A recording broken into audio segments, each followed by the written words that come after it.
Okay, folks, this is part 2 of the restoration of the Steampunk tank, and it's going to be focused on the inside and some cosmetic parts on the outside, as well as some new fish, and it's all coming up right after this.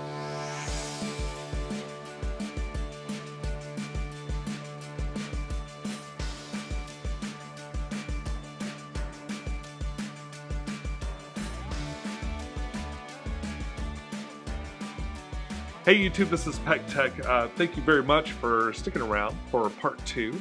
I did restock this tank with some interesting fish, and I've done a complete redo of the interior of the tank.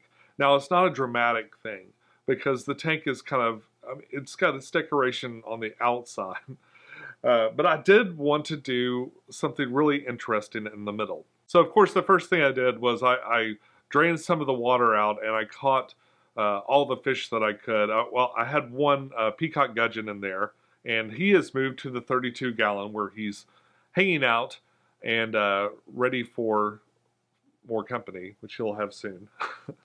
Okay, so of course, first thing I did was I drained the tank a little bit, got the peacock gudgeon out of there, got as many shrimp as I could catch out of there, and started pulling out all the rocks.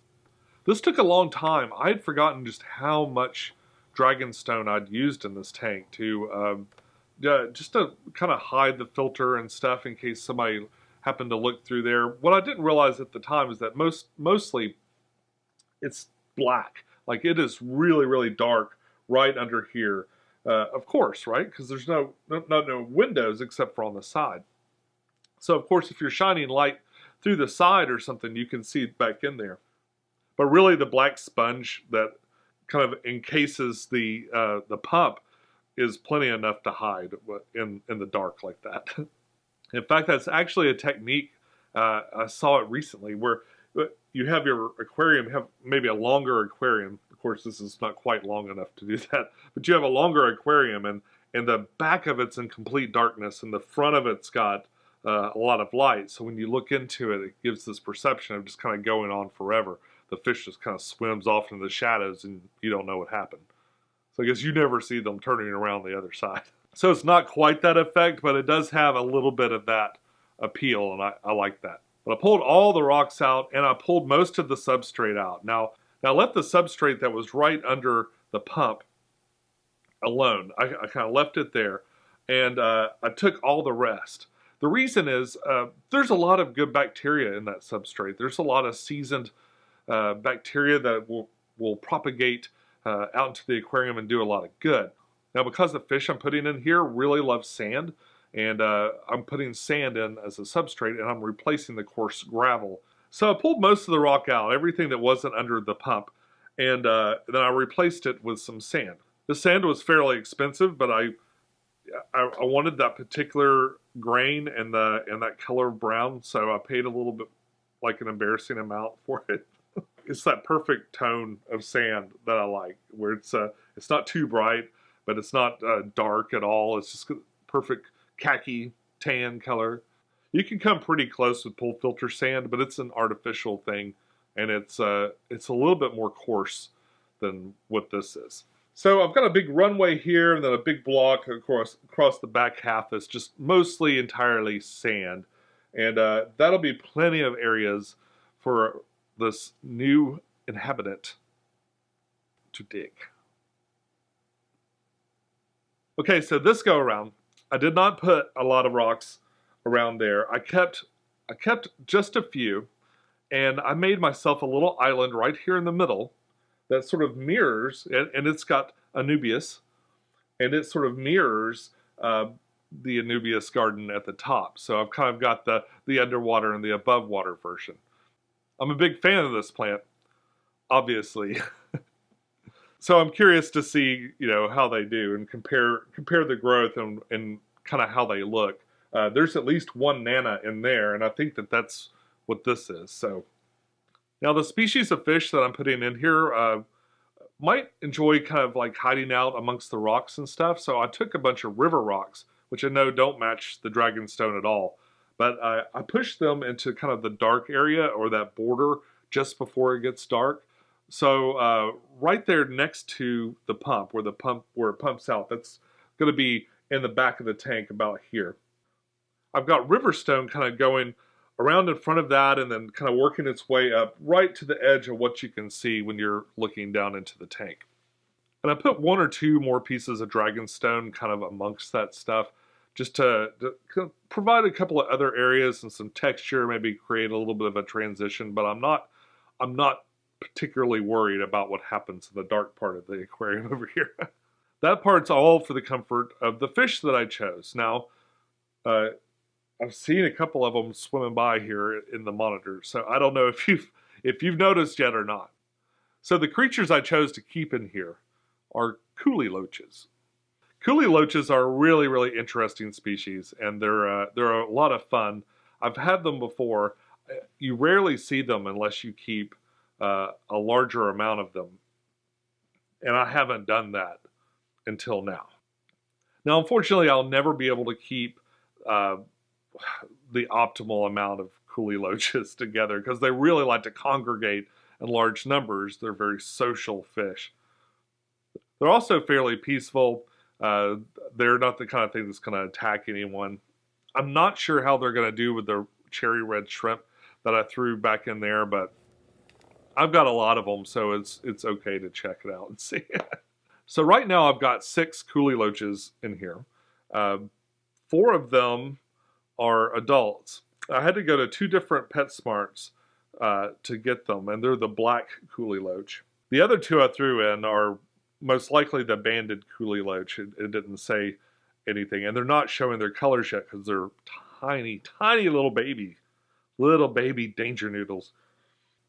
And I've added them in here too. I'm reasonably sure that the adults won't pick on the babies, but I'm keeping an eye out just in case to make sure. So far, everybody seems to get along, and it's been real hunky-dory in there. I would add more, but I'm going to let the aquarium settle in for a little bit. It's been through a lot of changes, and adding a bunch of fish is an impact. So I'm going to let the aquarium sit for just a little bit, keep track of the water, and then perhaps add more and more. I was worried I wouldn't see them at all unless I added, just tons and tons of them, but I see them plenty. Like, it's funny, you'll be just sitting there kind of like looking at the tank, and then you just see this thing swim by. And they swim so kind of erratically and fast, it's just like, whoa, what did I see in there? So it does look like tiny little eels or something in a science experiment. With the rocks and the plants in the middle, I kind of made as a refuge for the shrimp. So they would have kind of a place to go to and hide out. But the Coulee Loaches like to go in there too. I've been told that they dig a lot, like that they like to dig through the sand and things like that. But I haven't observed that yet. Now, I haven't had them like under close observation for very long now. I fully expected them to be like really digging into the sand and stuff. And maybe I just haven't noticed it yet. So some stuff I did specifically for these guys are 1, sand, and 2, a lot of soft rocks and stuff, especially in the places where I think they might want to hide off in the dark over here. Also, I left it completely open without any rocks or anything all the way back through here so they could do that little run that they do. They like to just kind of swim really fast in a direction. But they've got plenty of room to thrash around and swim all over the place back in there. And also a nice dark area to hide. So I see them very often sitting in the open spot right here, this little run. I'll see them sitting there a lot. The light colored sand has really made it brighter inside the tank, and that's been a plus too. I didn't realize just how dark it was before. They are all up under this rock right now. They are super interesting to watch wiggle around. I'm like way too distracted to make the video now. I just want to look at my fish. Let's take a look at some of the work I did for the exterior of this aquarium.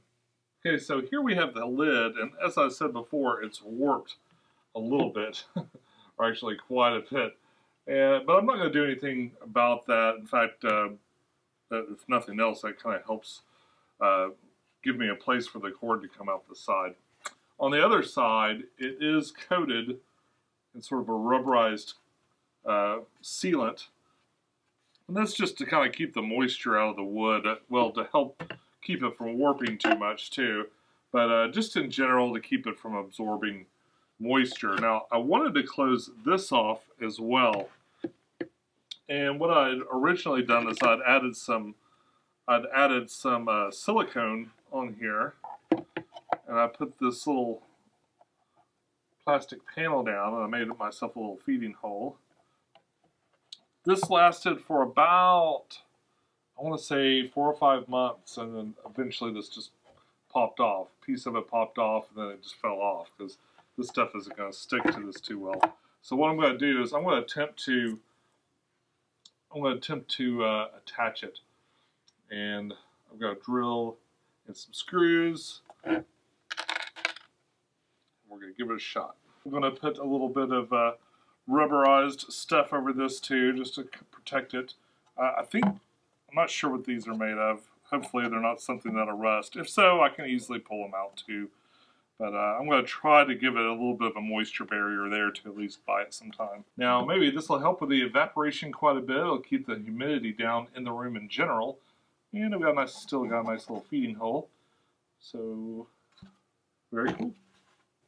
I got lucky and I found a bottle that works perfectly for my little spray bottle. So that's fixed.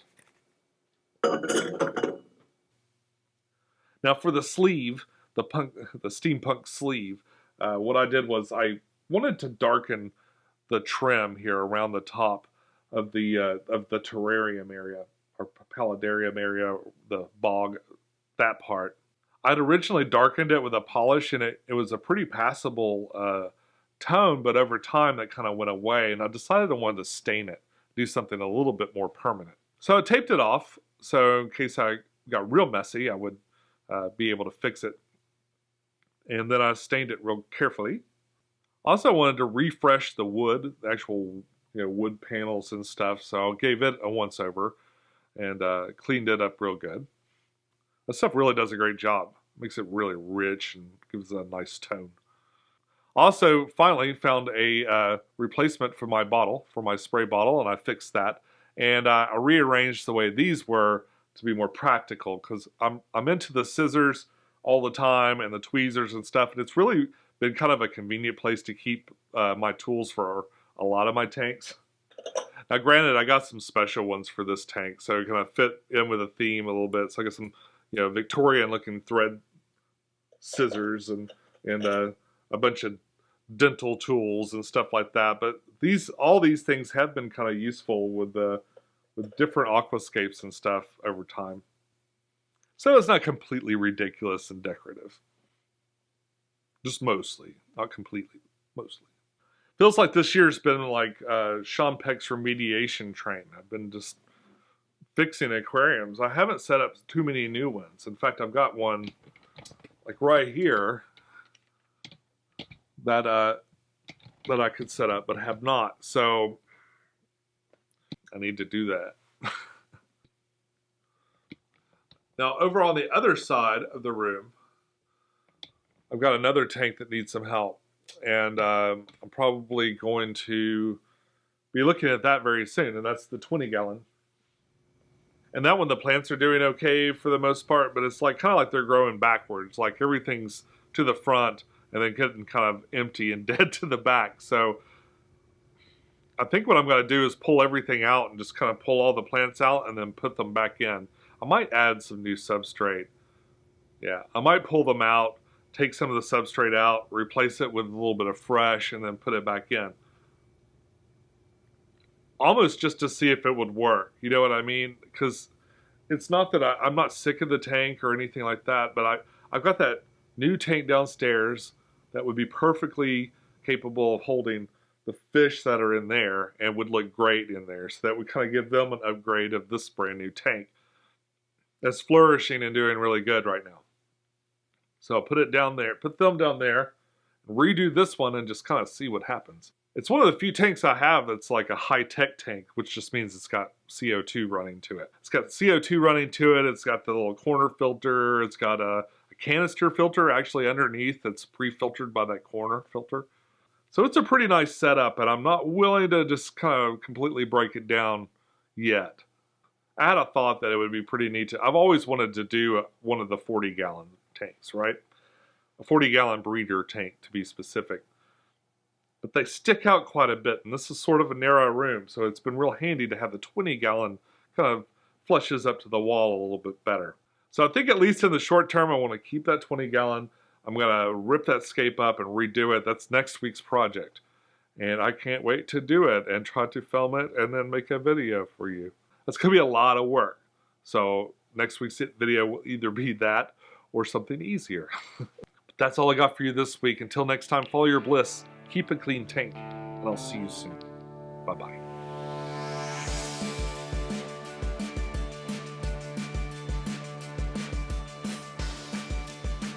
If you've noticed yet or not, but I would like to add more, and I probably would, but I find it I'm always amazed at how it really does a great job at making it like, that stuff really does a great job.